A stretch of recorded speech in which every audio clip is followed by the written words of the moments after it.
Hvad fanden bilder du dig ind? Flyt dig. Sofies stemme var som et piskesmæld, skarp og iskold, og skar sig igennem den dæmpede summen af luksusbiler og blitzlys. Hun forsøgte at skubbe den unge kvinde væk, som var dukket op ud af ingenting og nu blokerede vejen til deres bil.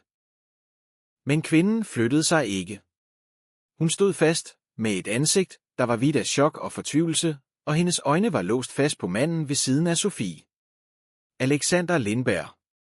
Arvingen til Lindberg Design Group, og nu hendes forlovede. Den afdæmpede musik fra deres overdådige forlovelsesfest på Hotel Royal Astoria sidede stadig ud gennem de store svingdøre, en spøgelsesagtig påmindelse om den perfekte aften, der netop var blevet revet i stykker. Alexander, klædt i et skræddersyet jakkesæt fra Tom Ford, der udstrålede magt og rigdom, stod som frosset til jorden. Hans ansigt, som normalt var en uigennemtrængelig maske af kølig professionalisme, var for en gangs skyld blottet. Chok, vantro og en snær af en følelse, han ikke havde mærket i årevis, kæmpede om pladsen i hans grå øjne. Ved hans side lignede Sofie Holm en isdronning. Hendes hvide haute couture-kjole glimtede i fotografernes konstante blitzregn, men hendes smil var stivnet, og hendes hånd, der hvilede på Alexanders arm, var nu et knugnegreb. Alt havde været perfekt. Et eventyr. En forening mellem to af Danmarks mest magtfulde familier. Pressen var mødt talstærkt op for at dokumentere øjeblikket, hvor parret skulle køre bort i en specialfremstillet Bentley. Livvagterne var allerede ved at åbne døren. Men netop som Alexander skulle til at hjælpe sin forlovede ind i bilen, skete det utænkelige. Far! Et spinkelt, barnligt råb trængte igennem larmen. Det var klar som en klokke og skarpt som glas.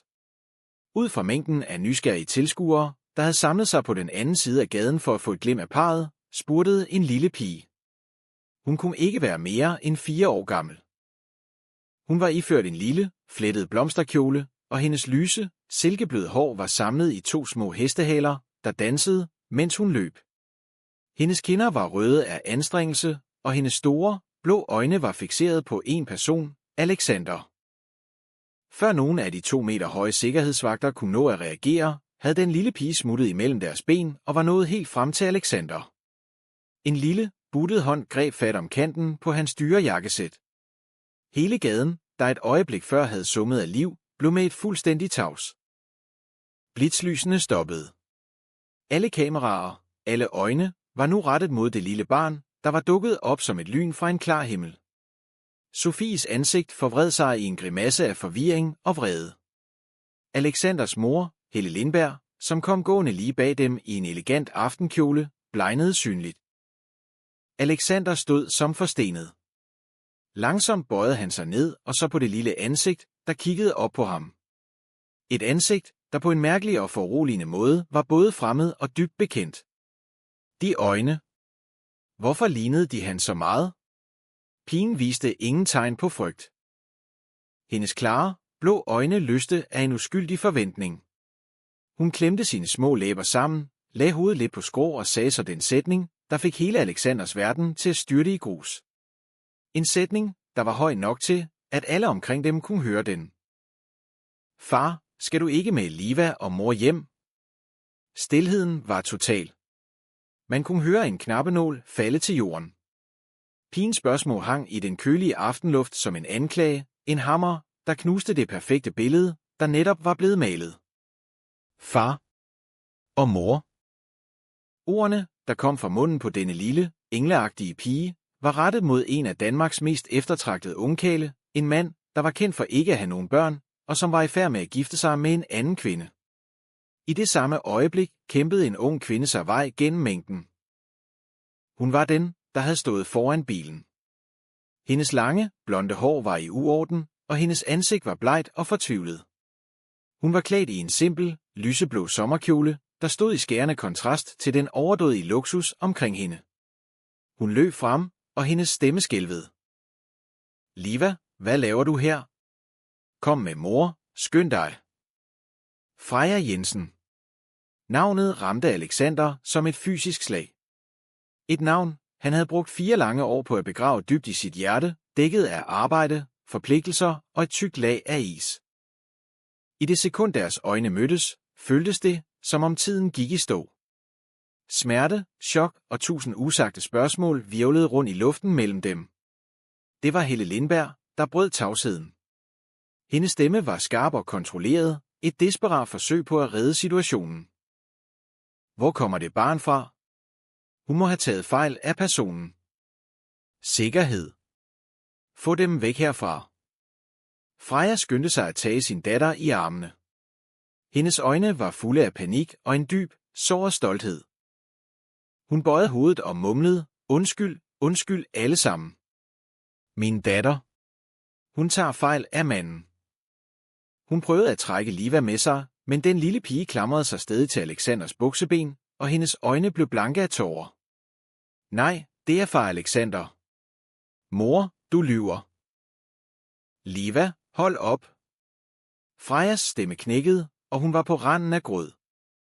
Først nu vågnede Alexander op af sin trance. Forsigtigt løsnede han Livas lille hånd og satte sig på hug, så han var i øjenhøjde med hende. Han vidste ikke, hvad han gjorde, det var en ren instinktiv handling. Han så dybt ind i pigens øjne, og en mærkelig, overvældende følelse voksede i hans bryst. Hans stemme var hæs, da han spurgte, hvad hedder du? Jeg hedder Liva, svarede pigen med en lille, men klar stemme. Liva. Alexander hviskede navnet for sig selv.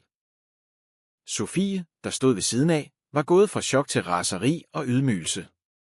Hun rev i Alexanders arm. Hvad laver du? Alle kigger på os. Det her er helt sikkert et eller andet iscenesat fupnummer. Men Alexander hørte hende ikke. Hans verden var skrumpet ind til kun at indeholde Freja og det lille barn. Han rejste sig op og så direkte på Freja. Hans stemme var lav, men den bar en kommando, der ikke kunne ignoreres. Du og jeg skal tale sammen. Nu. Han gav et diskret tegn til Mikkel, sin personlige assistent. Mikkel forstod med det samme. Han trådte hurtigt frem. Fru Lindberg, frøken Holm, vær venlig at stige ind i bilen. Direktøren har noget, han er nødt til at ordne. Helle var rasende. Alexander, hvad har du tænkt dig? Lad dig ikke narre af den lille lykkejæger. Mor, tag hjem, svarede Alexander. Hans stemme var blevet hård, og den tolererede ingen indvendinger. Til sidst blev mængden spredt. Helle og Sofie blev mod deres vilje ført ind i bilen og kørte væk, efterladt med en følelse af offentlig ydmygelse og et ulmende raseri. Alexander førte Freja og lille Liva til en stille café i nærheden og fandt et privat lokale. Mikkel stod vagt udenfor. Liva, som sandsynligvis var udmattet af alt på styret, var faldet i søvn i sin mors arme. I lokalet var der kun den svage lyd af hendes rolige åndedræt. 4 år. Lang tid nok til at forandre alt. Men tilsyneladende ikke lang tid nok til hele gamle sorg. Det var Alexander, der talte først. Hans stemme var dyb og anstrengt, et forsøg på at undertrykke en storm af følelser. Barnet. Er hun min? Freja undgik hans blik. Hun havde blidt sin datters hår, og hendes stemme var knap mere end en hvisken. Nej. Glem det. Det er ikke noget, du skal bekymre dig om. Lad være med at lyve. Alexanders stemme steg en anelse, og han slog lidt i bordet med flad hånd. Hun kaldte mig far. Hendes øjne er præcis som mine. Hvorfor har du holdt det hemmeligt for mig? Freja så endelig op på ham. Hendes øjne var røde og fyldt med 4 års opsparet smerte og bitterhed. Holde det hemmeligt for dig? Har du overhovedet ret til at stille det spørgsmål, Alexander? For 4 år siden, hvem var det så, der forsvandt uden et ord? Hvem var det, der sagde, at der ikke var nogen fremtid for os? Alexander stivnede. Ordene ramte ham som en knytnæve. Han huskede den dag alt for tydeligt. Han havde været på vej hen til hende for at fortælle hende om sine fremtidsplaner. Om hvordan han ville overbevise sin mor. Men da han ankom til hendes lille lejlighed, var hun væk. Det eneste, hun havde efterladt, var et kort, koldt brev. Et brev, hvor der stod, at hun ville slå op. At hun havde modtaget en stor sum penge fra hans mor, aldrig ville vise sig i hans liv igen. Du løj, sagde Alexander. Hans stemme skælvede. Det brev. De penge. Jeg tror ikke på, at du er sådan en person. Om du tror på det eller ej, hvad betyder det så nu? Freja lå et lille, humorforladt grin. Det var en lyd, der var mere smertefuld end gråd. Faktum er, at du skal giftes. Du har dit liv, og jeg har mit. I aften var bare et uheld. Jeg beder dig om at glemme det. Lad være med at rode mere op i mit og min datters liv. Hun rejste sig op med Liva i armene og ville gå. Alexander skyndte sig at spærre vejen for hende. Han greb fat i hendes håndled og kunne mærke, hvordan hun rystede. Freja, lyt til mig. Uanset hvad der skete for 4 år siden, så er det her barn. Liva. Hun er min datter, er hun ikke? Jeg har ret til at kende sandheden. Freja vendte sig om. Tårerne, som hun så længe havde holdt tilbage, strømmede nu frit ned af hendes kinder. Hun så ham direkte i øjnene, og hendes stemme brast. Ja. Liva er din datter. Men en far som dig har hun ikke brug for. Frejas bekræftelse ramte Alexander som et lynnedslag. Selvom han inderst inde havde vidst det, gjorde det alligevel ubærligt ondt at høre hende sige det højt. Han havde en datter. En 4-årig datter, hvis eksistens han aldrig havde kendt til. Hvorfor? Var det eneste, han kunne fremstamme, og hans stemme var fuld af smerte. Hvorfor fortalte du mig det ikke? Freja tørrede sine tårer væk og kæmpede for at bevare den sidste rest af fatning. Fortæl dig det? For hvad? For at din mor kunne opsøge mig igen, tilbyde mig endnu en check og kræve, at jeg forsvandt ud af hendes søns liv? Eller for at du kunne se på mig med medlidenhed og kaste et par almisser af ansvarlighed efter min datter og mig? Hendes ord var som knive, der borede sig ind i Alexanders hjerte. Nu forstod han. Det hele var hans mors værk. Min mor? Hun opsøgte dig, sagde han. Det var ikke et spørgsmål, men en konstatering. Hvad sagde hun til dig? Freja var tavs. Hun vendte ansigtet bort, uvillig til at genopleve de smertefulde minder. For 4 år siden havde hun været en nyuddannet pædagog, uden andet end sin rene, uskyldige kærlighed til ham. Han, derimod, var arving til et forretningsimperium. Afstanden mellem dem havde fra starten været en uoverstigelig kløft. Den dag havde Helle Lindberg inviteret hende på en kop te på d'Angleterre. Der havde ikke været nogen højlytte fornærmelser. Kun rolige, velovervejede ord, der analyserede forskellene mellem dem.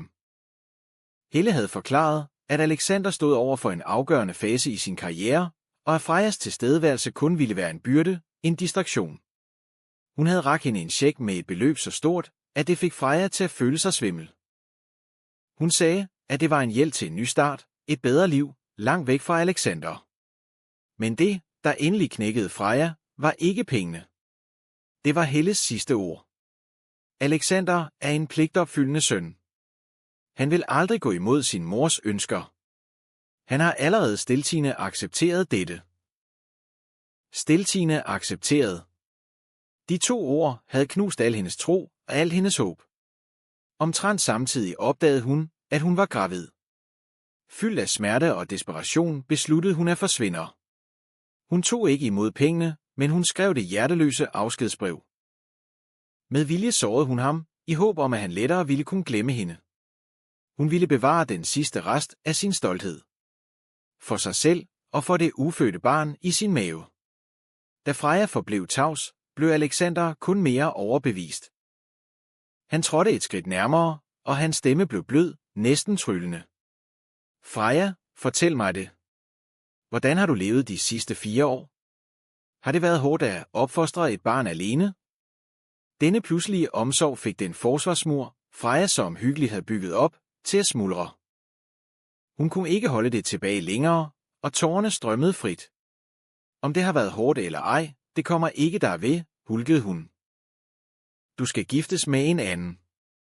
Alexander, det var slut mellem os for 4 år siden. Alligevel løb hen til dig i dag. Det er min skyld. Jeg har vist hende billeder af dig. Jeg fortalte hende bare, at det var hendes far. At far var et sted langt væk og havde meget travlt.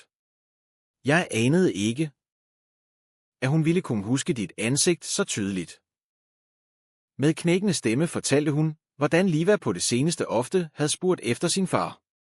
Hun så, hvordan de andre børn i børnehaven blev hentet af deres fædre, og hun længtes efter det samme. I et svagt øjeblik havde Freja fundet det eneste billede frem. Hun havde gemt af Alexander et gammelt billede af dem begge to og vist det til sin datter. Hun havde aldrig forestillet sig, at Liva, da de tilfældigvis gik forbi Hotel Royal Astoria den aften, ville genkende ham midt i mængden. Da Alexander hørte historien, føltes det, som om nogen klemte hans hjerte sammen. Hvad var det, han var gået glip af? De første 4 år af sin datters liv. Han havde ikke været der, da hun kom til verden. Ikke da hun lærte at rulle, at kravle, eller da hun pludrede sit første mor. Og nu kaldte hun ham far under de mest bizarre og hjerteskærende omstændigheder. Han rakte hånden frem for at tørre hendes tårer, men Freja trådte et skridt tilbage, undveg hans berøring. Rør mig ikke, sagde hun koldt. Det hele bør stoppe her. Jeg tager Liva med langt væk, så hun ikke kommer til at forstyrre dit lykkelige liv med din kommende kone. Med de ord klemte hun den sovende Liva tæt ind til sig og gik beslutsomt mod døren. Alexander stoppede hende ikke med magt. Han stod bare og så på hendes lille, men stærke ryg. Med en stemme, der var høj nok til, at hun kunne høre det, sagde han, jeg lader dig ikke gå nogen steder. Hverken dig eller barnet. Jeg vil tage ansvaret. Freja stoppede op et kort sekund, men fortsatte som med at gå og forsvandt ud af døren. Alexander sank ned i stolen, overvældet af en følelse af magtesløshed. Han tog sin telefon frem og ringede til Mikkel. Kom herind. Hans stemme var hæs og knækket. Mikkel kom ind og så bekymret på sin chefs forpinte ansigt. Direktør, er alt i orden? Alexander så op. I hans øjne brændte en hidtil uset beslutsomhed. Aflys mødet med vores partnere i morgen. Sæt alle ressourcer ind på at undersøge én ting for mig. Hvad skete der helt præcist mellem mig og Freja Jensen for 4 år siden? Jeg vil vide alt. Ikke en eneste detalje må udelades. Freja bar Liva hjem til sin lille blomsterbutik, et hyggeligt lokale gemt væk i en stille sidegade på Vesterbro. Hele hendes krop føltes drænet for energi. Hun lagde Liva forsigtigt i den lille seng bag i butikken, puttede dynen om hende og sank så sammen på gulvet. Tårerne begyndte igen at løbe stille ned af hendes kinder. Ida, Frejas bedste veninde, som havde været i gang med at binde buketter ude i butikken, så sin veninde kom hjem med et fortvivlet udtryk og skyndte sig ind til hende. Freja, hvad er der sket? Hvor er Liva? Du har været væk længe. Ved synet af Ida brød Freja helt sammen. Hun kastede sig i armene på sin veninde og græd hjerteskærende. Ida blev forskrækket og klappede hende beroligende på ryggen. Hvad er der sket? Fortæl mig det. Du skræmmer mig. Mellemhulk fortalte Freja alt. For det øjeblik, Liva genkendte Alexander og løb hen for at kalde på sin far til den anspændte samtale på caféen. Da hun var færdig, var Ida helt tavs. Hun havde været ved Frejas side gennem de allersværeste år. Hun vidste bedre end nogen anden, hvor stærk hendes veninde havde været nødt til at være for at komme igennem det. Så, hvad vil du gøre nu? Spurgte Ida bekymret. Nu vil han sandheden. Jeg ved det ikke, Ida, sagde Freja og rystede på hovedet, hendes stemme fuld af desperation. Jeg vil bare tage Liva og rejse væk herfra. Til et sted, hvor ingen ved, hvem vi er. Rejse hvorhen, hvæsede Ida. Hvor længe kan du blive ved med at flygte? Liva har brug for en far. Det er en kendsgerning, du ikke kan løbe fra. Og desuden, hvis Alexander virkelig ikke vidste, hvad hans mor havde gjort, så er han jo også et offer i alt det her. Men han skal giftes, råbte Freja smertefuldt. Hvad kan jeg gøre? Trænge mig ind i en andens familie? Lad folk kalde mig den tredje part og min datter for et uægte barn? Ida blev tavs. Hun vidste, at Frejas ord var sande. Samfundet kunne være ubarmhjertigt, og sladder kunne såre et barn dybt. I mellemtiden, i Lindberg-familiens pragtvilla i Hellerup, var stemningen så spændt, at man kunne skære i den med en kniv. Helle gik frem og tilbage i stuen, Hendes ansigt var en maske af raseri. Sofie sad i sofaen. Hun havde skiftet den overdådige kjole ud med afslappet tøj, men hendes ansigt bar stadig præg af ydmygelsen. Da Alexander trådte ind ad døren, stormede Helle hen til ham. Hvor har du været? Hvordan har du håndteret den? Den pige. Jeg har sagt det før, den slags kvinder er kun ude efter penge. Alexander løsnede træt sit slips. Han så på sin mor, og hans stemme var iskold. Mor, det barn. Er mit barn? Hvad? Helle og Sofie råbte i munden på hinanden. Lad være med at lade som om, mor, fortsatte Alexander, hans blik borede sig ind i hendes. For 4 år siden mødtes du med Freja, ikke sandt? Hvad sagde du til hende for at få hende til at forlade mig? Helle stivnede, men genvandt hurtigt fatningen og nægtede alt. Jeg aner ikke, hvad du taler om. Det var hende, der var grådig. Hun tog imod mine penge og forsvandt af egen fri vilje. Hun tog ikke imod nogen penge, sagde Alexander bestemt. Han kendte Freja alt for godt. Hendes stolthed var større end noget andet. Jeg vil få undersøgt sagen til bunds. Og mor, hvis det virkelig er dig, der har splittet os af, hvis det er dig, der er skyld i, at jeg ikke har vidst, at jeg havde en datter i 4 år, så vil jeg aldrig tilgive dig. Med de ord vendte han sig mod Sofie. Et strejf af skyldfølelse passerede over hans ansigt. Sofie, jeg er ked af det. Hændelsen i aften har sat dig i en forfærdelig situation. Men jeg har brug for tid til at løse det her. Vores bryllup må nok udsættes. Udsættes? Sofie sprang op, hendes stemme skælvede af vrede. Alexander, hvad mener du? Vil du aflyse vores forlovelse på grund af et barn, der er faldet ned fra himlen? Tænker du overhovedet på min ære? På min families ære? Jeg er ked af det, men jeg kan ikke bare lade som ingenting, sagde Alexander fast. Liva er min datter. Jeg har et ansvar over for hende. Skænderiet endte i et dødvande. Alexander gik op på sit værelse og smækkede døren. Han satte sig på sengen og tog sin pung frem. Fra et hemmeligt rum trak han det eneste billede, han havde af sig selv og Freja, frem. Det var gulnet med tiden. På billedet smilede de begge strålende, deres øjne funklede af lykke. Et smil, han aldrig havde genfundet i de 4 år, der var gået. Han havde altid undret sig over, hvorfor hun så brutalt havde forladt ham. Nu var mysteriet langsomt ved at blive opklaret. Næste morgen var billederne fra hændelsen foran Hotel Royal Astoria overalt på forsiderne af aviserne og på de sociale medier. Milliardær Alexander Lindberg har hemmeligt barn før bryllup. Mysteriet om moderen til barnet, der kalder direktøren for Lindberg Design Group for far. De sensationelle overskrifter og billederne af Freja og Liva spredte sig som en løbeil. Freden i deres liv var officielt forbi. Alexanders telefon havde kimat uafbrudt siden tidlig morgen. Opkaldene kom fra forretningspartnerne, bestyrelsen og ikke mindst fra Sofies familie. Alle krævede en forklaring. Men Alexander ignorerede dem alle. Han sad blot på sit kontor og ventede på nyt fra Mikkel. Omkring middagstid bankede Mikkel på døren og kom indisk. Hans ansigtsudtryk var kompliceret. Direktør, jeg har fundet frem til nogle ting. Mikkel lagde en mappe på bordet. Alexander åbnede den med det samme. Indeni var der oplysninger om Frejas liv de seneste 4 år. Efter at have forladt København, var hun taget tilbage til sin hjemby på Fyn i en kort periode for at føde Liva. Derefter var hun alene vendt tilbage til byen med sin datter, havde lejet et lille rækkehus, åbnet en blomsterbutik for at tjene til dagen og vejen. Hendes liv var ikke rigt, men det var nok til at forsørge dem begge. Der havde ikke været nogen andre mænd i hendes liv.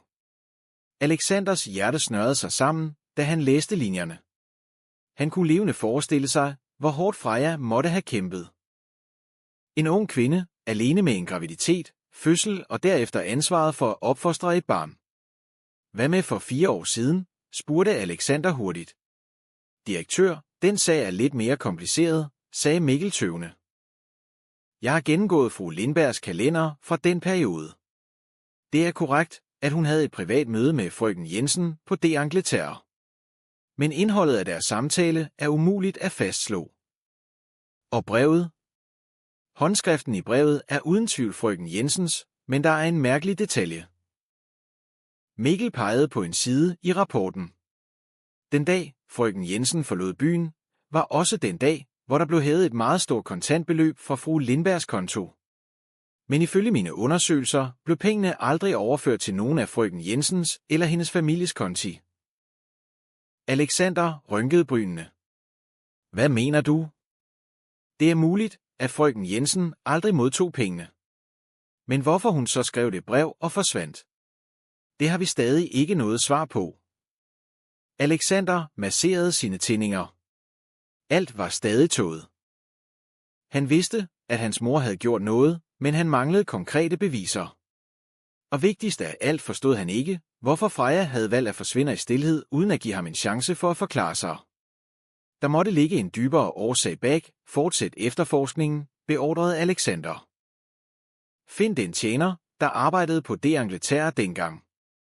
Find hvem som helst, der kan vide noget. Jeg skal kende sandheden. Samtidig stod Frejas blomsterbutik over for en helt anden slags storm. En horde af journalister havde fundet frem til hendes adresse.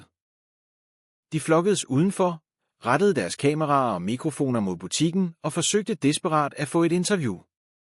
Freja måtte låse døren og holde sig indendør med Liva, hendes hjerte hamrede af frygt. Liva var for lille til at forstå, hvad der foregik. Hun spurgte bare forundret sin mor, Mor, hvorfor er der så mange mennesker udenfor? Leder de efter far Alexander? Ved at høre sin datter nævne Alexander, stak det igen i Frejas hjerte. Hun tog sin datter ind til sig og trøstede hende. Det er ingenting, skat. De går bare forbi. Vær en sød pige og lege herinde med mor. Ida måtte alene gå udenfor og forsøge at holde mængden på afstand. Vær venlig at gå. Dette er privat ejendom, I har ingen ret til at trænge jer på. Men hendes ord var som at slå i en dyne. Midt i kaosset standsede en sort, luksuriøs bil foran butikken. Døren åbnede sig, og Helle Lindberg steg ud. Hendes ansigt var koldt og udtryksløst, hendes tøj elegant og dyrt, og hun udstrålede en overvældende autoritet. Journalisterne omringede hende med det samme.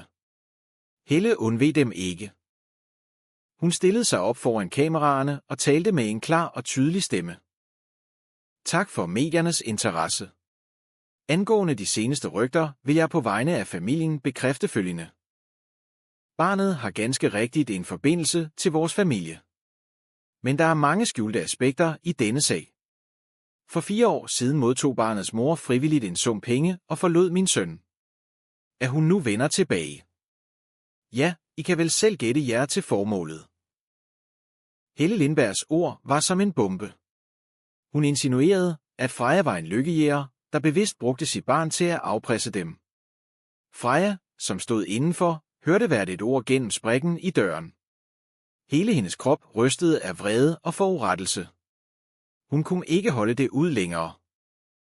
Hun kunne ikke lade folk ydmyge hende og hendes datter på den måde. Hun åbnede døren, trådte ud og konfronterede Helle Lindberg og de snesevis af kameralinser. De lyver. Frejas stemme rungede, skælvende, men fuld af overbevisning. Jeg har aldrig modtaget en eneste krone fra dem. Frejas pludselige tilsynekomst fik journalistmængden til at gå amok. Blitzlysene blinkede uophørligt, oplyste hendes smukke, men blege ansigt.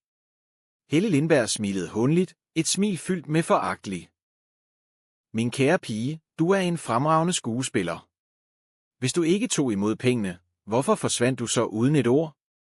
Du skal ikke tro, at du kan træde ind i Lindberg-familien, bare fordi du har et barn. Det har aldrig været min hensigt, svarede Freja, og hendes øjne brændte. I 4 år har min datter og jeg klaret os fint. Hvis det ikke var fordi min datter tilfældigvis genkendte ham, ville jeg aldrig have ønsket at se nogen fra deres familie igen. Virkelig? Helles stemme blev skarpere. Eller har du bevidst iscenesat dette tilfældige møde? Måske blev det for hårdt at være enlig mor, så du ville finde et mere solidt anker? Hvert ord fra Helle var som en nål, der stak i Frejas stolthed. Hun knyttede hænderne og kæmpede for ikke at bryde sammen. Hun vidste, at enhver form for svaghed nu ville blive set som en indrømmelse af skyld.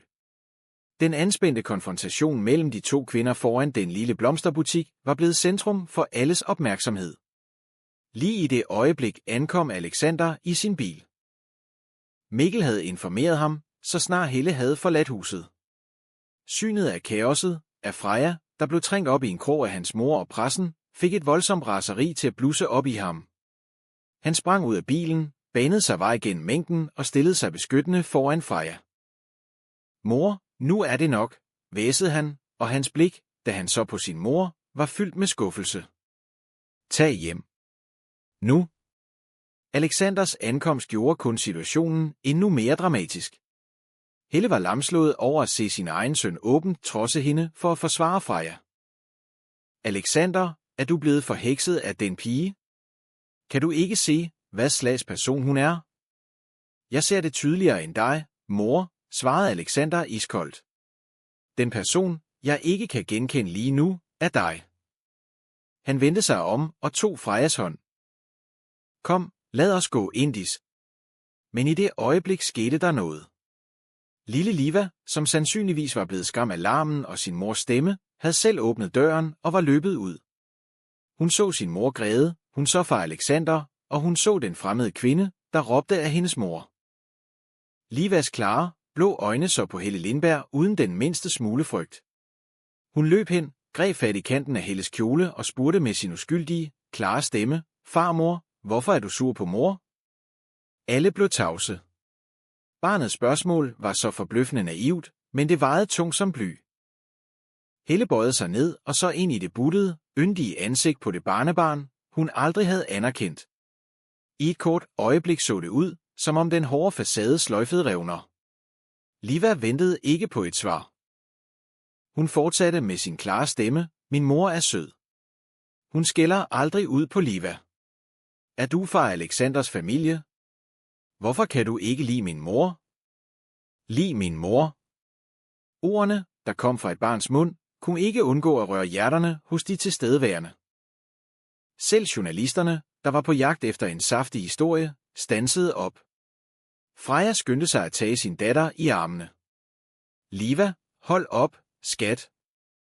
Men pigen så stadig op på Helle med sine store, runde øjne, fulde af forventning. Farmor, vil du ikke give mor et kram? Hun er ked af det. En så enkel og barnlig anmodning, men i denne situation virkede den fuldstændig umulig. Helle stod som forstenet. Hun var vant til at styre alt, vant til at andre bøjede sig for hende. Men over for sit barnebarns uskyldige bøn anede hun ikke, hvad hun skulle gøre. Alexander knælede ned ved siden af sin datter. Han agede hendes hår, og hans stemme var uendelig blid. Liva, skat, farmor er træt. Hun skal nok kramme mor senere. Vil du gå ind i huset med mor nu? Han så på Freja, hans blik indeholdt både en undskyldning og et tavst løfte. Freja forstod, nikkede og bar Liva indenfor. Hun lukkede døren, afskar sig fra den larmende verden udenfor. Da de kun var de to tilbage, vendte Alexander sig mod sin mor. Hans stemme var ikke længere skarp, men fyldt med træthed. Mor, så du det? Et barn kan kende forskel på rigtigt og forkert. Hvorfor skal vi voksne gøre alting så kompliceret? Han så på mængden af journalister. Undskyld alle sammen. Dette er en privat sag for min familie. Jeg vil snart komme med en officiel udtalelse. Men indtil da beder jeg jer om at give os fred. Med de ord førte han sin chokerede mor ud til bilen, og de kørte hurtigt væk. Kaoset lagde sig endelig, men Livas uskyldige ord blev hængende i luften og i tankerne hos dem, der havde været vidner til det hele. Efter at have kørt sin mor hjem, blev Alexander ikke. Han vidste, at enhver samtale med Helle på nuværende tidspunkt kun ville føre til flere skænderier. Han havde en anden, vigtigere sag at ordne. Han kørte direkte hjem til Sofie. Sofies familie var en af de mest respekterede i landet, og det var uacceptabelt, at deres datters forlovelse blev plettet af en sådan skandale. Sofies far havde allerede ringet til Alexander, hans stemme fuld af vrede, og krævede en fyldestgørende forklaring. Sofie sad i stuen. Hendes smukke ansigt var nu dækket af et slør af tristesse. Da hun så Alexander komme, virkede hun ikke overrasket. Du kom, sagde hun med en mat stemme. Jeg er ked af det. Alexander satte sig i stolen over for hende, hans hænder flettet sammen. Jeg ved, at det her har skabt enorme problemer for dig og din familie. Sofie lå et bitter grin. Problemer? Alexander, kalder du det her for problemer? Hele byen griner af mig. De siger, at milliardæren Alexander Lindbergs forlovede ikke engang kan måle sig med en ukendt kvinde og hendes uægte barn. Jeg er ked af det, kunne Alexander kun gentage. Han vidste, at han havde handlet forkert ved at lade tingene nå så vidt. Jeg har ikke brug for din undskyldning. Sofie så ham direkte i øjnene, og hendes stemme blev alvorlig. Jeg har brug for et svar. Hvad har du tænkt dig at gøre? Vil du gå tilbage til hende og hendes barn og aflyse vores forlovelse? Alexander var tavs i et langt øjeblik. Han så ud af vinduet, hvor regndråberne begyndte at falde. Hans og Sofies ægteskab havde fra starten været et forretningsarrangement. De respekterede hinanden, de holdt af hinanden som venner og partnere, men kærlighed havde aldrig været en del af ligningen. Han havde accepteret ægteskabet, fordi han troede, at hans hjerte var frosset til is, efter Freja forsvandt. Han havde blot brug for en passende hustru, en der kunne hjælpe ham med at bære ansvaret for slægten. Men Livas ankomst havde ændret alt. Hendes eksistens havde vækket følelser, han troede var døde. Han indså, at han ikke kunne leve et liv bygget på en løgn. Han kunne ikke gifte sig med en kvinde, han ikke elskede, mens den kvinde, han elskede, og hans egen datter, var derude og havde brug for hans beskyttelse. Han vendte sig om og så på Sofie. Hans blik var fast og beslutsomt. Sofie, du er en god kvinde. Du er smuk, intelligent og dygtig. Du fortjener en mand, der elsker dig af hele sit hjerte. Og den mand er desværre ikke mig. Tårer begyndte at trille ned af Sofies kinder. Selvom hun havde forberedt sig mentalt, gjorde det alligevel ondt at høre ordene. Det var ikke kun smerten over ubesvaret kærlighed, men også en såret stolthed. Så det er på grund af hende, hulkede hun. På grund af en kvinde, der forlod dig for 4 år siden. Ikke kun på grund af hende, sagde Alexander og rystede på hovedet. Men også på grund af min datter. Jeg kan ikke lade hende vokse op uden en fuldkommen familie. Og jeg kan ikke længere bedrage dig eller mig selv. Han rejste sig og bukkede dybt for hende. Jeg undskylder oprigtigt for alle de tab, både hvad angår ære og økonomi, som aflysningen af forlovelsen vil medføre for din familie. Lindberg Design Group og jeg personligt vil tage det fulde ansvar. Sofie så på ham, mens tårerne flød. Hun forstod, at det virkelig var slut. Manden foran hende sagde undskyld, men i hans øjne var der ikke længere plads til hende. Gå, sagde hun med en hæs stemme. Gå og gør det, du mener, er rigtigt. Jeg ønsker ikke at se dig mere. Alexander nikkede og vendte sig for at gå. Da han nåede døren, kaldte Sofie på ham. Alexander. Han standsede. Behandl dem godt, sagde hun, hendes stemme var blevet mere rolig. Det barn. Hun er meget sød. Lad hende ikke komme til skade. Det ved jeg, svarede Alexander uden at vende sig om. Tak, Sofie. Han gik og efterlod et kærlighedsforhold, der var slut, før det overhovedet var begyndt. Han vidste, at vejen forud ville være fyldt med forhindringer, men denne gang ville han ikke give slip. Han ville kæmpe for sin lykke. For Freja. Og for Liva. Efter at have afsluttet tingene med Sofie, kørte Alexander hverken hjem eller på arbejde. Han kørte til den største legetøjsbutik i København. Stående midt mellem tusindvis af farvestrålende stykker legetøj, følte han sig forvirret. Han vidste ikke, hvad hans datter kunne lide. Dukker, bamser eller byggeklodser. Han havde aldrig været far og havde absolut ingen erfaring. Til sidst valgte han en meget stor, blød, hvid bamse og et farverigt legekøkken. Han håbede, at Liva ville kunne lide det. Han kørte hen til Frejas blomsterbutik. Denne gang var der ingen journalister. Den lille sidegade havde genfundet sin sædvanlige ro. Alexander tog en dyb indånding og samlede mod til sig, før han trådte indenfor. Freja sad og bandt en buket, hendes ansigt var eftertænksomt. Da hun så ham komme ind, blev hun lidt forskrækket, men sagde ingenting. Alexander satte bamsen og posen med legetøj på disken. Det er til Liva, sagde han med en lidt genert stemme. Det er der ingen grund til, svarede Freja køligt. Vi mangler ikke noget. Det ved jeg, sagde Alexander hurtigt. Jeg ville bare gerne gøre noget for hende. Må jeg se hende? Freja tøvede. Hun var stadig vred på ham, vred på hans familie. Men da hun så det længselsfulde blik i hans øjne, nænnede hun ikke at sige nej. Uanset hvad var han trods alt Livas far. Hun nikkede og førte ham ind i baglokalet. Liva sad på gulvet og var dybt koncentreret om at tegne. Hun tegnede et billede med 3 personer, en voksen mand, en voksen kvinde og et lille barn, der holdt hinanden i hånden under en strålende sol. Da hun så Alexander, lyste hendes øjne op. Far Alexander. Hun løb hen og klamrede sig til hans ben. Alexanders hjerte smeltede. Han satte sig ned og tog sin datter i armene. En hidtil uset følelse af varme og lykke spredte sig i hele hans krop. Hvad tegner du, Liva? Spurgte han med en stemme fuld af kærlighed. Jeg tegner far, mor og Liva, sagde hun og viste stolt sin tegning frem. Vi er i Tivoli. Alexander så på Freja, hans øjne indeholdt 1000 usagte ord. Freja vendte hurtigt ansigtet bort, undgik hans blik.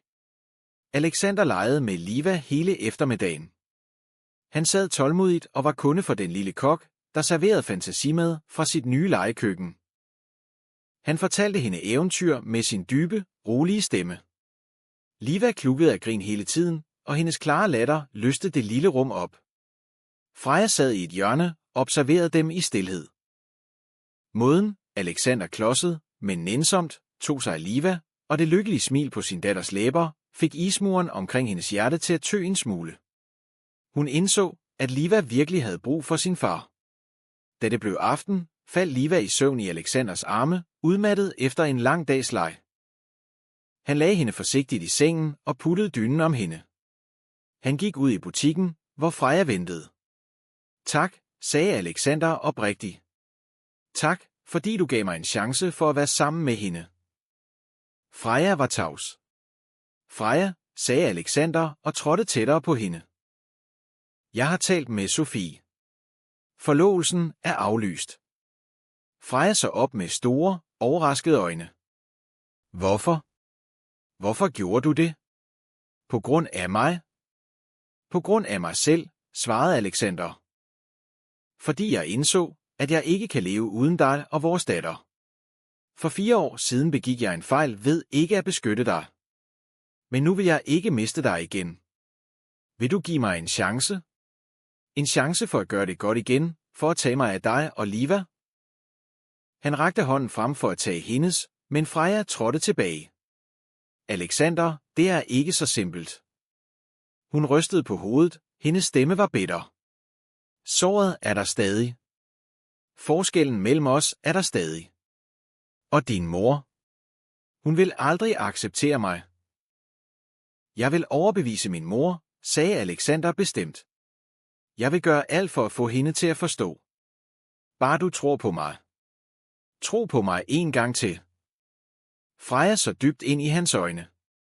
Hun så oprigtighed, anger og en kærlighed, der stadig var intakt. Hendes hjerte vaklede, men fornuften holdt hende tilbage. Hun havde troet på ham en gang før, og resultatet var 4 lange år med smerte og tårer. Skulle hun satse sin egen og sin datters lykke endnu en gang? De følgende dage lagde Alexander stort set alt sit arbejde i Lindberg Design Group på hylden. Hver dag kom han til blomsterbutikken. Nogle gange med morgenmad, andre gange med nyt legetøj til Liva. Han var ikke anmassende, han pressede ikke Freja til at acceptere ham med det samme.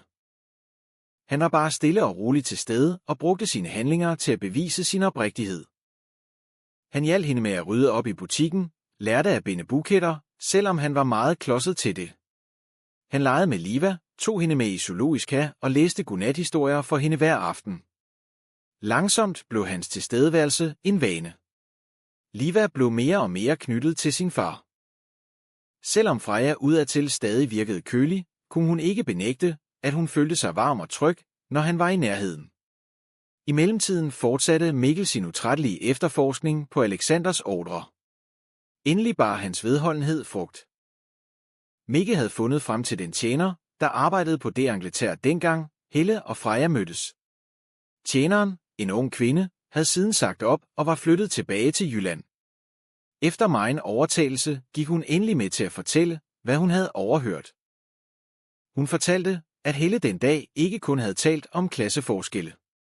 Hun havde fremlagt et afgørende bevis. Det var en mappe med billeder, hvor Alexander var meget intim med en anden pige. Helle havde sagt, at det var den svigerdatter, hun havde valgt, og Alexander allerede havde accepteret arrangementet. Hun havde sagt, at Alexander kun var sammen med Freja for sjov, en ungdommelig fløjt. Han er arving til et helt imperium. Tror du virkelig, han vil opgive hele sin fremtid for en pige som dig, der ingenting har? Det var de præcise ord, tjeneren huskede. De ord, sammen med billederne, var det endelige slag, der knækkede Freja. Det forklarede, hvorfor hun troede, at Alexander stiltiende havde accepteret det, hvorfor hun skrev det hjerteskærende afskedsbrev og forsvandt i så stor smerte. Mikkel rapporterede straks alt til Alexander. Da Alexander hørte det, blev han helt stum. Han kunne ikke tro, at hans ene mor kunne synke så dybt. Pigen på billederne var blot en forretningspartner. De havde mødt hinanden til en reception og var blevet fotograferet i smug fra vinkler, der let kunne misforstås. Hans mor havde brugt det til at splitte ham og Freja af. Et voldsomt raseri blussede op i Alexander. Men han vidste, at det ikke var tid til at være vred. Han var nødt til at få afklaret det hele med Freja. Den aften, efter Liva var faldet i søvn, viste Alexander Freja den rapport, Mikkel havde udarbejdet. Dette er sandheden, Freja, sagde han med skælvende stemme. Det hele var en misforståelse. Min mor løj for dig. Jeg har aldrig været dig utro, ikke et eneste sekund. Freja læste hvert et ord, hendes hænder rystede. Så det var sådan, det hang sammen. I 4 år havde hun hadet en uskyldig mand. Den smerte og bitterhed, hun havde båret på så længe, forvandledes pludselig til en kvælende sorg. Hun havde misforstået ham. Hun havde ladet sin stolthed forhindre hende i at opsøge ham og kræve en forklaring. Hun så op på Alexander, tårerne strømmede ned af hendes kinder.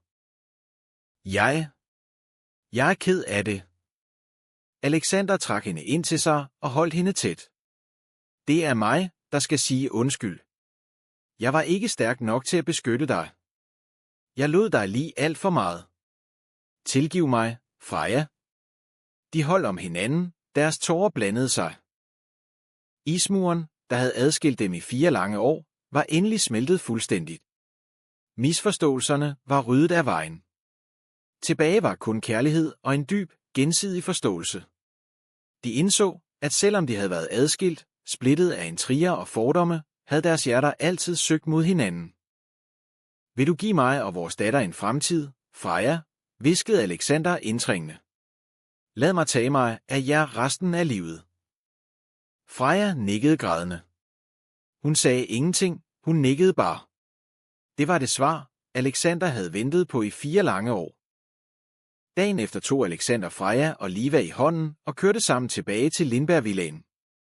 Han vidste, at for at opnå fuldkommen lykke, var de nødt til at konfrontere og løse det største problem af alle, Helle Lindberg. Da de 3 trådte ind i huset, sad Helle i stuen. Da hun så Freja og Liva, blev hendes ansigt mørkt. Hvem har givet hende lov til at komme her?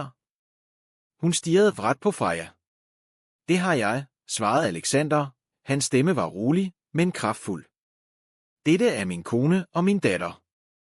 Fra nu af skal de bo her. Absurd. Helle slog hånden i bordet.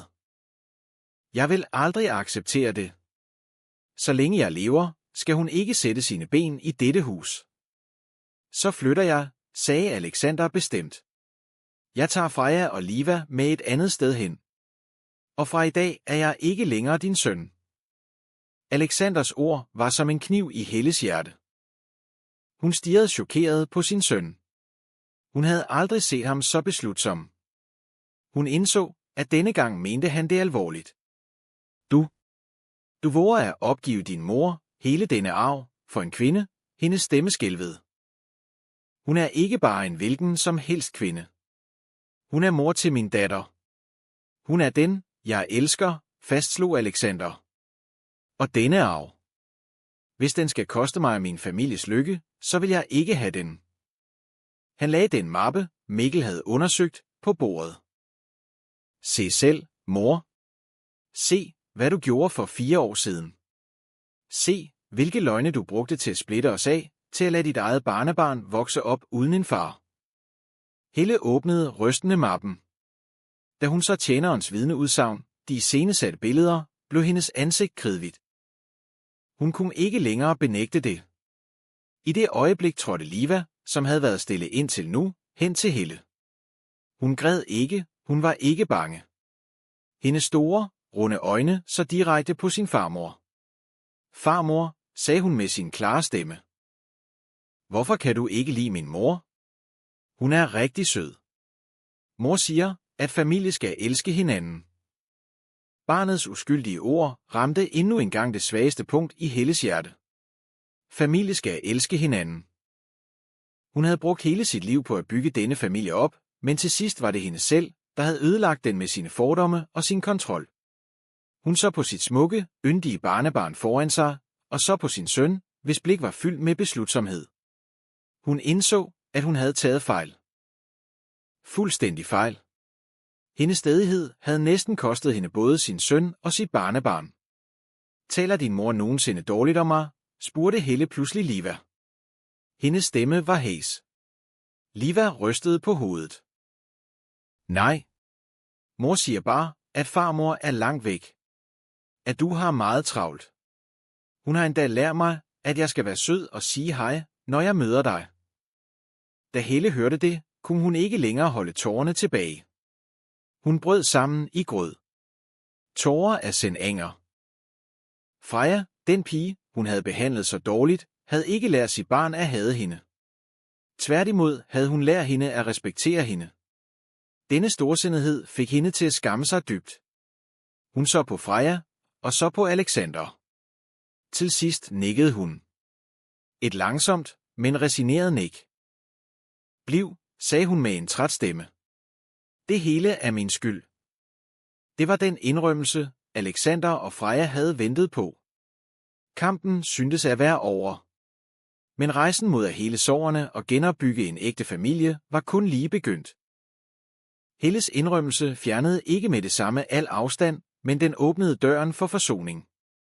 Alexander besluttede, at de ikke skulle flytte. Han ville give sin mor en chance, og han ville give Liva en chance for at få den fulde kærlighed fra hele sin familie. De første dage efter Freja og Liva flyttede ind i villaen, var akavet. Helle undgik Freja, dels af skam, dels fordi hun ikke vidste, hvordan hun skulle forholde sig til den svigerdatter, hun engang havde hadet så intenst. Familiemåltiderne foregik ofte i tavshed, kun afbrudt af Livas glade pluderen, som lettede den anspændte atmosfære. Liva blev den usynlige bro mellem de voksne. Hun havde ingen fordomme. I hendes øjne var Helle hendes farmor. Liva løb ofte ind på Helles værelse for at vise hende de tegninger, hun lige havde lavet, eller for at fortælle historier fra børnehaven. Farmor, i dag lærte pædagogen os en sang om bedstemødre, sagde Liva og lavede klodsede dansebevægelser. Skal jeg vise dig den? Helle sad i sin stol og så på sit lille barnebarn, der glad optrådte for hende. Livas uskyld og hendes uforbeholdne kærlighed begyndte langsomt at smelte isen i Helles hjerte. Hun begyndte at smile til sit barnebarn, og nogle gange adede hun klodset hendes hår. Freja så det hele. Hun sagde ingenting. Hun prøvede ikke at tvinge et venskab igennem med sin svigermor. Hun udfyldte bare stille og roligt sin rolle. Hun passede Liva, holdt huset og fortsatte sit arbejde i blomsterbutikken. Hun troede på, at tid og oprigtighed ville hele alle sår. En aften hostede Helle meget. Freja lavede stille en kop varm ingefærte med honning og bragte den op på Helles værelse. Mor, drik dette, det vil lindre din hals, sagde hun blidt og satte koppen på bordet. Helle så på hende med et kompliceret blik. Tak. Det var første gang, hun havde sagt tak til hende. Freja nikkede blot og trak sig tilbage. Men den lille handling efterlod en bølge af følelser i Helle. Alexander brugte al sin fritid på familien. Han var ikke længere den kolde direktør, der kun tænkte på arbejde. Han blev en ægtemand og en far i ordets sande forstand. Han tog Freja og Liva med på udflugter, hjalp Liva med lektier og læste godnathistorier. Han brugte også tid på at tale med sin mor. Han fortalte hende om de vanskeligheder, Freja havde været igennem, om hvor sød og klog Liva var variabel, mor, sagde han under en af deres samtaler. Fortiden er forbi, vi kan ikke ændre den. Men vi kan sammen bygge en bedre fremtid. Jeg ønsker kun, at vores familie er glad, at Liva kan vokse op omgivet af kærlighed fra os alle. Helle lyttede i stilhed. Hendes søns ord, Frejas handlinger og Livas uskyld påvirkede hende dag for dag. Hun begyndte at indse, at hendes søns lykke ikke lå i forretningskontrakter eller arrangerede ægteskaber. Lykken lå i de simple ting. I smilet fra den, man elsker, og i lyden af et barns latter. Vejen til heling var stadig lang, men de første skridt var taget, langsomt, men sikkert. Den lille families liv begyndte at falde til ro. Nyheden om, at Alexander havde aflyst forlovelsen med Sofie og budt Freja og Liva velkommen i sit hjem, skabte røre i offentligheden i et stykke tid, men lagde sig så. Folk begyndte at acceptere den unge direktørs komplicerede, men lykkelige kærlighedshistorie. Freja beholdt sin blomsterbutik. Det var hendes hjertebarn, den karriere, hun selv havde bygget op. Hun ville ikke være fuldstændig afhængig af Alexander. Alexander respekterede hendes beslutning. Han hjalp hende endda i det skjulte med at udvide forretningen og finde leverandører af smukke og sjældne blomster. Forholdet mellem Freja og Helle blev også gradvist bedre. De begyndte at tale mere sammen, selvom det kun var småsnak om Liva eller husholdningen. Helle kom en dag et par gange forbi blomsterbutikken og sad i et hjørne og så stille på, mens Freja bandt buketter. Hun opdagede en dygtighed, en finfølende sjæl og en utrolig viljestyrke hos sin svigerdatter. Men fortiden vendte af og til tilbage som en kold vind, der sneg sig ind i deres nuværende lykke. En dag, da Freja ryddede op på Alexanders gamle værelse, fandt hun tilfældigt en lille trækasse, der var gemt væk under sengen. Nysgerrigt åbnede hun den. Indeni lå minder fra Alexander og Sofies tid sammen. Et par billeder af dem til arrangementer, et hårspænde og en lille notesbog. Freja havde ikke tænkt sig at kigge, men en side faldt tilfældigt op. Der stod, med Sofies håndskrift, kun en måned til brylluppet. Jeg bliver den lykkeligste brud, ikke sandt, Alexander? Et lille stik ramte Frejas hjerte. Selvom hun vidste, at der ikke var kærlighed mellem Alexander og Sofie, kunne hun ikke benægte, at hun var den, der var trådt ind og havde vendt op og ned på en anden piges liv. En vag skyldfølelse sneg sig ind på hende. Lige i det øjeblik kom Alexander indisk. Da han så kassen i Frejas hænder og hendes ansigtsudtryk, forstod han med det samme. Han gik hen, tog forsigtigt kassen fra hende og lagde den væk. Tænk ikke på det pjat, sagde han, omfavnede hende. Min og Sofies historie er fortid. Jeg har mødt hende og talt tingene igennem. Hun har også fundet sin egen lykke nu. Virkelig, spurgte Freja og så op på ham. Virkelig, nikkede Alexander. I sidste uge mødte jeg hende tilfældigt sammen med en anden mand. De så meget glade ud. Hun sendte endda sine lykønskninger til os. Da Freja hørte det, åndede hun lettet op. Skyldfølelsen i hendes hjerte lettede. Din fjollede pige, sagde Alexander og prikkede hende blidt på panden. Den eneste i mit hjerte har altid kun været dig. Han holdt hende tættere og mærkede hendes varme. Freja, fortiden er forbi. Der var fejl, der var sorg. Men det er også en del af, hvem vi er. Det vigtigste er, at vi har hinanden nu og i fremtiden. Vi har Liva. Det er mere end nok. Freja puttede sig ind til hans bryst og følte en dyb fred. Hun vidste, han havde retorisk. Hun skulle ikke lade fortidens hvisken ødelægge den lykke, hun havde kæmpet så hårdt for at opnå. Hun skulle leve i nuet. For fremtiden med sin lille familie. Næsten Livas 5-års fødselsdag nærmede sig. Det var den første fødselsdag, hun skulle fejre med både sin far og farmor. Alexander og Freja ville holde en hyggelig og mindeværdig fest for hende. Hele ugen havde familien travlt med forberedelser. Alexander bestilte en kæmpe lagkage formet som prinsesse Elsa, som Liva elskede. Freja pyntede huset med balloner og friske, farverige blomsterbuketter. For første gang deltog Helle også i forberedelserne. Hun observerede stille og spurgte så Freja, hvad kan pigen lide at spise? Freja blev lidt overrasket, men svarede glad, hun elsker risengrød. Det laver jeg tit til hende. Helle nikkede uden at sige mere. Næste morgen stod hun meget tidligt op og tog alene på markedet. Hun valgte omhyggeligt de bedste ris og den friskeste kanel. Hele formiddagen stod hun i køkkenet og lavede en stor gryde risengrød efter en gammel familieopskrift, som hendes egen mor altid havde brugt. Da Freja ville hjælpe til, viftede Helle hende væk. Gå du bare ud og tag dig af de andre ting. Det her klarer jeg. Selvom tonen stadig var en smule distanceret, forstod Freja, at det var Helles måde at vise omsorg på. Hun smilede og trak sig stille tilbage. På selve fødselsdagen kom mange af Livas venner fra børnehaven. Villaen, der normalt var så stille, summede nu af børnelatter. Liva, iført en lyseblå prinsessekjole, lignede en lille engel og legede glad med sine venner.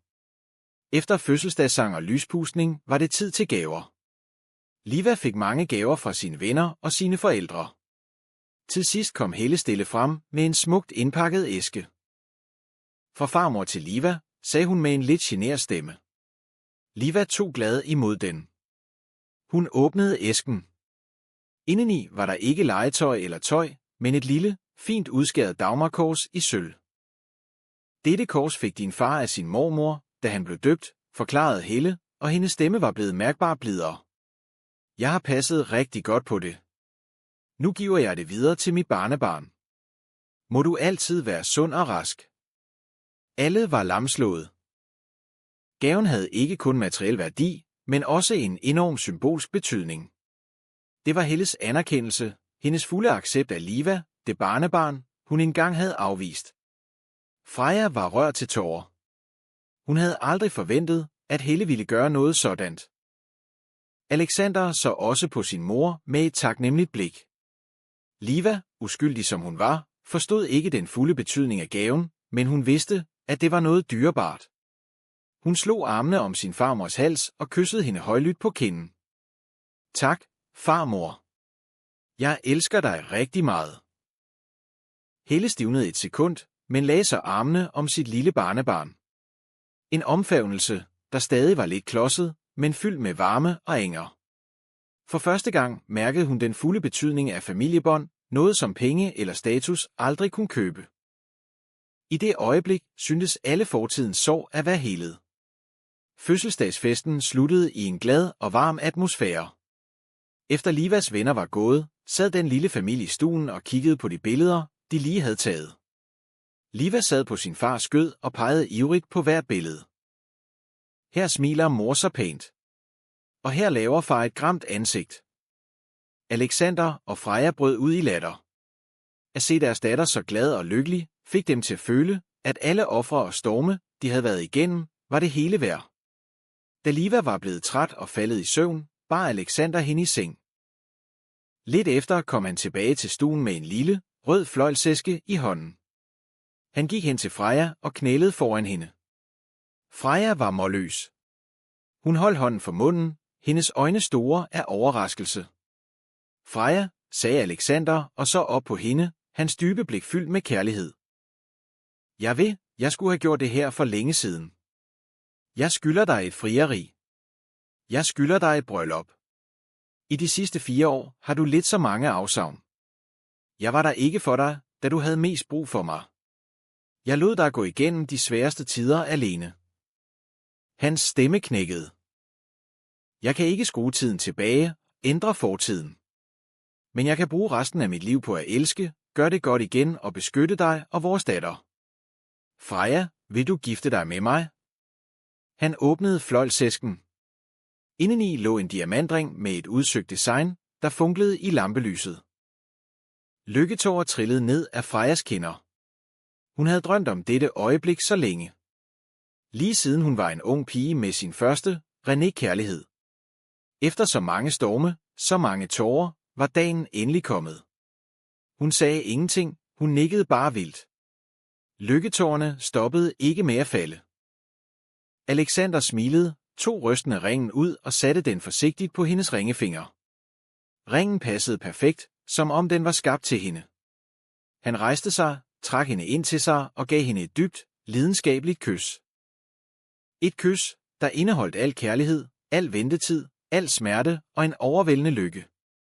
Øverst på trappen havde Helle stille været vidne til det hele. Hun blandede sig ikke for ikke at forstyrre deres private øjeblik. Hun vendte sig bare stille om og gik, et lille, lettet smil på læberne. Endelig havde hendes søn fundet sin sande lykke. Alexanders og Frejas bryllup blev holdt kort tid efter. I modsætning til den overdådige og larmende forlovelsesfest, der blev aflyst, blev dette bryllup holdt på en hyggelig og privat måde på et badehotel ved Vesterhavet. Gæsterne bestod kun af den nærmeste familie og de tætteste venner. Ingen presse, ingen komplicerede procedurer. Kun det blå hav, det hvide sand, den gyldne sol og glade smil. Freja bar en enkel, men elegant, hvid brudekjole. Hendes lange hår var sat løst op med et par små blomster. Hun lignede en muse, hendes skønhed udsprang af en indre blidhed, styrke og fuldkommen lykke. Alexander stod ved hendes side i et lyst jakkesæt. Det kolde udtryk, han normalt bar, var helt forsvundet. I stedet var der et strålende smil, og hans øjne forlod ikke sin brud et eneste sekund. Hovedpersonen ved ceremonien, Liva, var iført en lille, sød brudepigekjole og bar en kurv med blomster. Hun løb glad foran og strøede hvide rosenblade på stien, hendes smil var brat. Da Freja blev ført op af kirkegulvet af sin far, så Alexander på hende med et blik, der indeholdt en hel himmel af kærlighed og taknemmelighed. Tak, fordi du kom ind i mit liv, hviskede han. Tak, fordi du kom tilbage, smilede hun igen. Under alles vidnesbyrd afgav de deres løfter. De lovede at gå gennem resten af livet sammen, i medgang og modgang. De udvekslede ringe og gav hinanden et sødt kys, et bevis på en kærlighed, der havde overvundet alle forhindringer. Helle sad på forreste række og tørrede stille sine lykketårer. Ved siden af hende sad Ida, Frejas bedste veninde, som også var dybt berørt. Sofie var der også. Hun kom alene med en smuk buket blomster. Hun smilede og ønskede oprigtigt den mand, hun engang havde elsket, og den kvinde, der havde vist hende, hvad ægte kærlighed var, alt det bedste. Efter ceremonien var der en lille fest på stranden. Solnedgangen malede himlen i varme orange og gule farver. Alexander og Freja gik hånd i hånd langs vandkanten, mens Liva løb glad foran dem. Er du lykkelig? Spurgte Alexander og klemte blidt hendes hånd. Jeg har aldrig været lykkeligere, sagde Freja og lænede sit hoved mod hans skulder. Det føles som en drøm. Det er ikke en drøm, sagde Alexander og vendte sig for at se hende dybt i øjnene. Dette er virkeligheden. Den lykke, vi fortjener. Han bøjede sig ned og kyssede hende blidt på panden. Lidt længere væk lød Livas klare latter. Far, mor, kom og leg med Liva. De så på hinanden, smilede og løb sammen hen mod deres datter. Deres 3 skygger strakte sig lange i sandet og smeltede sammen i den strålende solnedgang. Et billede på en fuldkommen og fredfyldt familie. Livet efter brylluppet forløb stille og sødt for Alexander og Freja. De var ikke som andre velhavende par, der konstant optrådte i bladene eller til overdådige fester. Deres lykke lå i de mest almindelige hverdagsøjeblikke. At vågne op hver morgen og se hinanden som det første. Den hyggelige middag med hele familien samlet. Weekenderne, hvor de sammen tog Liva med i zoologisk have, på biblioteket eller bare blev hjemme og så en tegnefilm. Alexander havde forandret sig meget. Han var stadig en dygtig og beslutsom direktør på arbejdet, men derhjemme var han en blid ægtemand og en tålmodig far. Han lærte at lave sutteflasker, læse eventyr med forskellige stemmer og var villig til at lægge sig på gulvet og lege hest for sin datter. Ting, en milliardær som ham aldrig før havde kunnet forestille sig. Freja, med sin mands kærlighed og støtte, blev mere og mere selvsikker og strålende. Hendes blomsterbutik voksede og blev et kendt mærke inden for blomsterkunst. Men uanset hvor travlt hun havde, satte hun altid familien først. Hun lavede lækre måltider, passede den lille have bag huset og var altid den, der lyttede til sin mands og datters bekymringer. Forholdet mellem hende og Helle var heller ikke længere anstrengt. De var nu virkelig som svigermor og svigerdatter. Helle kom ofte forbi blomsterbutikken for at hjælpe Freja eller lavede mad sammen med hende i køkkenet, de retter, som Alexander og Liva elskede. Hun havde fundet glæde i at passe sine børn og børnebørn, en simpel glæde, hun havde savnet i så mange år. Liva voksede op omgivet af fuldkommen kærlighed fra hele familien. Hun blev smukkere, klogere og mere livlig for hver dag, der gik. Hun var hele familiens stolthed. Hun vidste, at hun var det lykkeligste barn i verden, for hun havde en fantastisk far, en sød mor og en farmor, der elskede hende overalt. En aften sad hele familien samlet i stuen. Liva tog et album med bryllupsbilleder af sine forældre frem og kiggede grundigt på hver billede. Mor er lige så smuk som en prinsesse her, sagde Liva og pegede på et billede af Freja i sin brudekjole. Og hvad med far? Spurgte Alexander med et smil. Liva kneb øjnene sammen og sagde så med største alvor, far ligner en prins. En fortabt prins, der heldigvis fandt prinsessen og baby Liva igen. Hele familien brød ud i latter over hendes uskyldige sammenligning. Freja så på Alexander, deres blikke mødtes, fyldt med sødme. Ja, de havde engang mistet hinanden, men skæbnen havde bragt dem sammen igen for at skrive nye kapitler i deres liv. Kapitler fyldt med glæde og lykke. Denne historie minder os om, at selv i de mørkeste tider kan et lille barns uskyldige ord tænde et lys. Kærlighed, tilgivelse og mod til at konfrontere fortiden kan hele selv de dybeste sår og genopbygge en familie stærkere end nogensinde før. Hvad synes du er det stærkeste budskab i denne historie? Del dine tanker i kommentarerne nedenfor. Glem ikke at like videoen, hvis den rørte dig, og abonner på vores kanal for flere hjertevarmende historier, der viser, at håbet altid findes. Del denne video med en, der har brug for at høre, at det aldrig er for sent at finde hjem. Tak, fordi du så med.